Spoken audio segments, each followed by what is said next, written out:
Okay, this could be a review of WWE Super Showdown. The first match I want to start with is AJ Styles and Samoa Joe for the WWE Championship. Once again, they kind of put these guys in the middle of the show. Kind of felt like a mid-card match. And, that's how they've been kind of treating these guys. They've been putting a lot of effort into the storyline, but as far as actually, booking them on the pay-per-views, they just... they've been kind of treating them like they're mid-carders. The feud is what it is. I mean, I think for people that follow the careers of AJ and Joe, it's not realistic for us. If you follow these guys' careers, you know that they're really good friends. They play video games together. They were in Ring of Honor, TNA. It's hard for me to buy into Samoa Joe playing this type of character where he's trying to, harass, AJ Styles' family to get under his skin. But, this is the WWE, and it's about, getting emotion out of AJ Styles. They're trying to, get these two guys up to another level in terms of the actual storyline. This match right here, no count out, no disqualification. Good stuff, man. I mean, another good AJ Styles and Samoa Joe match. Out of the three matches so far, you could argue this as being the best. I'd probably go with the SummerSlam one out of all of them. But this was just excellent stuff, man. This had... AJ just going after Joe right away. Just a lot of intensity, a lot of brawling, a lot of weapons involved. They brought out the chairs. They brought out the tables. There was actually great selling by Joe. I think AJ actually hit a electric chair on Joe through the table, and then Joe started selling the knee. And AJ didn't show any remorse, just went after Joe's knee. Actually ended up winning by submission with the calf crusher. I thought the ending was good. Joe isn't what he is, though. I have to say, Joe just... he's just not getting better with age, obviously, carrying all that weight and everything. But, he had moments of greatness here. The AJ and Joe matches, they were good, but kind of a bittersweet ending right here with Joe tapping out. You just feel like this is the end of the road for him as far as him winning the championship. But at the same time, you could kind of look at Joe's career in the WWE like, we didn't ever think it would get this far. You didn't expect it to get to this level with him challenging Brock in the main event of a pay-per-view, to him facing Joe, or for Joe to face AJ for the WWE Championship. So you could kind of look at it like, it could have been a lot worse, but it could have been a lot better. Both his career in TNA and WWE could have been a lot better when you see what he was capable of in Ring of Honor, where he actually made a title that wasn't important and made it into, probably the most prestigious belt in North America at that time. So just a good brawl from AJ and Joe. I would give this 4 stars. But at the same time, like these AJ and Joe matches, they were good, but I just don't see myself going back to them the same way I would AJ and Joe from TNA. Like if you want to see classic Samoa Joe AJ Styles matches, check out the match from Sacrifice 2005 for the X Cup. Or check out their best matches at Turning Point in December of 2005 when Joe won the X Division Championship. Those are incredible matches, near 5-star matches. So these WWE matches happen, 13 years later. So they're both a little bit older. They're not as athletic as they were in their prime. But you could be proud of these matches because they showed a lot of emotion and they were able to wrestle the WWE style and still put on compelling stuff. So good match right there.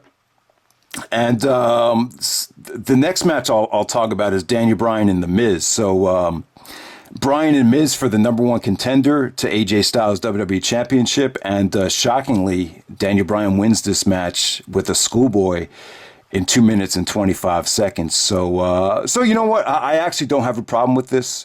I'm a huge fan of seeing Daniel Bryan wrestle. Obviously, who wouldn't? But the one guy I really don't care to see him wrestle at this point is The Miz.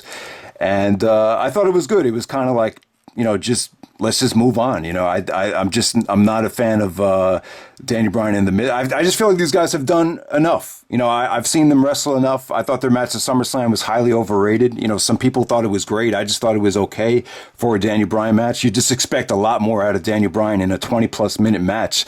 So I was cool with this. This was kind of like The Miz not really belonging in the ring with Daniel Bryan. and just setting him up perfectly for AJ Styles.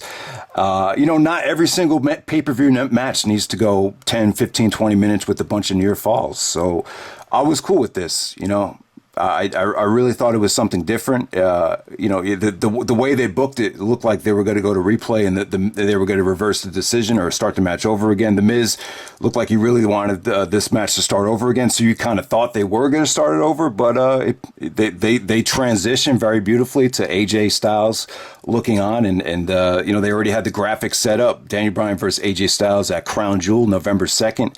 I'm glad. Anytime the Miz is in a situation where you have to rely on him to get subscribers or to sell pay-per-view buys, I think they've kind of given up on him in that role. So I think the WWE realizes there's a lot of fans that aren't diehard WWE fans that will be willing to see Daniel Bryan versus AJ Styles that normally don't really watch the WWE religiously at this point. So I think that's a good decision for them. That's that's a matchup right there where I think people will go out of their way and spend the extra money on a gift card or a subscription just to see that match. So yeah, and hopefully it's not a one-time thing. Hopefully this is the end of the Miz and Daniel Bryan feuding together. I think everyone's had their full of it. I don't see Bryan's heel turn, if it does come, reaching its full potential unless you kind of take him away from the Miz. I feel like the Miz is holding Bryan back from kind of altering his character, which is what I want to see. So there we go with that, man. So that was so those are the SmackDown main events right there. The Shield against Braun Strowman, Dolph Ziggler, and Drew McIntyre. This is a really good match. Didn't hit the level of the Hell in a Cell tag match. Kind of boring at some parts, kind of slow at some parts. I felt like Strowman kind of got a lot of heat on this show that he usually doesn't get. A lot of Superman punches from Roman Reigns, which kind of got lackluster reactions. But for the most part, it was good. Rollins put on a good showing. Good stuff between Ziggler and Rollins. Once again, there was some great teasing with Roman Reigns and Dean Ambrose. Reigns actually hit Ambrose, and they did a lot of teasing like Ambrose is finally going to turn on the Shield. So this is a good thing, man. And Ambrose did not turn. He decided to reemerge and form with the Shield, and they made a good comeback and had a nice victory. Ambrose gets the win with the Dirty Deeds. I thought that was a good win for Ambrose. I thought he really needed the victory out of anybody in this match. So good. And it looks like they're finally going to transition with Dean Ambrose, change of character eventually, which is good, man, because, when the Shield started, Ambrose was kind of like the leader of the stable. All the best mic work came from Ambrose, and then slowly but surely, Ambrose is kind of like the third wheel. After that disappointing match with Brock at WrestleMania, he's kind of, been struggling to kind of, find himself, while Roman and Seth have went on to bigger and better things, main eventing with the WWE Championship at WrestleMania and all that stuff. But yeah, this is a cool matchup right here. It wasn't anything mind blowing. I don't think it's anything anyone's going to want to go back to, but it was a good 6-man tag. I thought the crowd could have been better, but a lot of good teasing between the Shield and that, so I'll give that a thumbs up. So next up, I'll talk about Buddy Murphy and Cedric Alexander. This is probably the sleeper match on the show. So Buddy Murphy's actually from Australia. So that's probably why Cruiserweight Championship match was able to go on this high in the show. Usually they treat these matches like pre-show matches, but good stuff from both guys. Blazing action for 10 minutes. The match started off with a bang. They didn't waste any time. I could see some people having mixed feelings on this match. I mean, a Michinoku driver off the top rope. I mean, that's a finisher at Wrestle Kingdom, and the fact that was just kind of a, that was just a generic finish, right? I mean, that was just a generic near fall right there. That wasn't even one of the, the more engaging near falls towards the end of the match. So they just did a lot of stuff here. If you like athleticism, you like creativity, you like groundbreaking offense, you got it here, man. I thought it was good stuff. Cedric Alexander has gotten a lot better since his Ring of Honor days, and Buddy Murphy, hell of an athlete, just looked really impressive here. Just a lot of groundbreaking offense from both guys here. But you know, I just thought that Michinoku driver off the top rope, I was like, holy shit. And the fact that they kicked out of it in the middle of the match, it was just kind of like, wow, man, that's a finish that you don't normally see. And I just didn't like the way they kicked out of that. So I don't know. Let me know what you guys thought about that. And then let me finish with Triple H and The Undertaker. You know, with Shawn Michaels and Kane being involved, the one thing that stuck out about this, I thought the video package was great. I thought Shawn Michaels' mic work leading up to the match was inspiring. You know, it's kind of like this grumpy old man, Shawn Michaels. You see him going bald, which is kind of, you know, as I think everyone that grew up watching Shawn Michaels, that's kind of it's hard to get used to. I'll say that. But Triple H and Undertaker for the last time ever, you know, the ending was cool, man. All of them, you know, they kind of got that Wembley Arena SummerSlam 1992, you know, curtain call right there. I thought that was really good. You know, all of them, you know, shaking hands and everything. I thought that was a classy move. You know, you just kind of appreciate the match for what it is. I mean, if you've grown up watching these two guys wrestle and you're invested in the characters, then you probably enjoyed this. For two guys that are in their 50s, I thought it was fine. This definitely wasn't one of the better Triple H and Undertaker matches. To me, like, I actually thought the match from King of the Ring 2002 was better than this.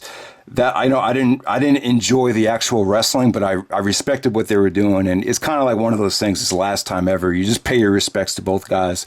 You know, both guys went through punishment. They wrestled, you know, a half hour, a little bit too much brawling in the crowd for my liking, but Triple H took some vicious chair shots. There was some good facial expressions. You get the personalities here. The one thing about the Attitude Era, you had great guys with great personalities, and you got to see it all hang out here. You know, the whole thing with Shawn Michaels, there's something going on with Shawn Michaels, though. I don't know if he's kind of, I thought the promo on The Undertaker was incredible, and I just thought it felt real. I think Shawn is a little bit bitter that he retired so early. I think if he knew that all these part-timers were going to wrestle once a year or whatever and come in for that payday, I think maybe he wouldn't have retired if he had known that. And I think Shawn's a little bit frustrated that Brock was the one to end the streak. I just get the feeling that Shawn is a little disappointed with the choice after everything that him and Triple H went through with him. So I don't know, man. This was definitely the main event is one of those things where if you could still draw money, you could still bring people to the show. There's no reason why you can't keep wrestling. So definitely not a match that I will recommend seeing if you're just not in the mood for this type of style. But you just pay respects to both guys. Hopefully it's the last time ever. I was never a huge fan of the Triple H and Undertaker combination. They had their moments, WrestleMania 17. I thought the Hell in a Cell match was awesome. But they've also had some lackluster showings as well, like King of the Ring 2002. And so Triple H actually gets the win with the assist from Shawn Michaels. It's the first time Triple H has beat Undertaker since Insurrection 2002, which was that plane ride from hell 16 years ago. And Michael Cole acknowledged that, which is surprising to me. I know they released the show on DVD, but basically I thought that was kind of a UK pay-per-view house show that they weren't going to acknowledge. But yeah, that was the last time Triple H beat Undertaker, and he finally did it again here. So yeah, man, the show kind of got off to a slow start. Like the first half of the show definitely had a house show type of feel to it. Really, I thought AJ Styles Samoa Joe was definitely the match of the night. You know, the Shield match and the storyline progression there with Dean Ambrose, that gets a thumbs up for me. The decision to go with Daniel Bryan and AJ Styles at the next pay-per-view, that's exciting to see. But, you know, for the most part, this was definitely a skippable pay-per-view. But, yeah, AJ Joe match of the night. It definitely wasn't bad, but, you know, not something that you would recommend. And I thought the show was a little bit too long. 4 hours of a lot of, you know, filler matches, a little bit much. But, you know, if you grew up watching Triple H and Undertaker, it was definitely a cool moment to see. That's pretty much it, guys. That's Super Showdown, and I'll see you later. All right.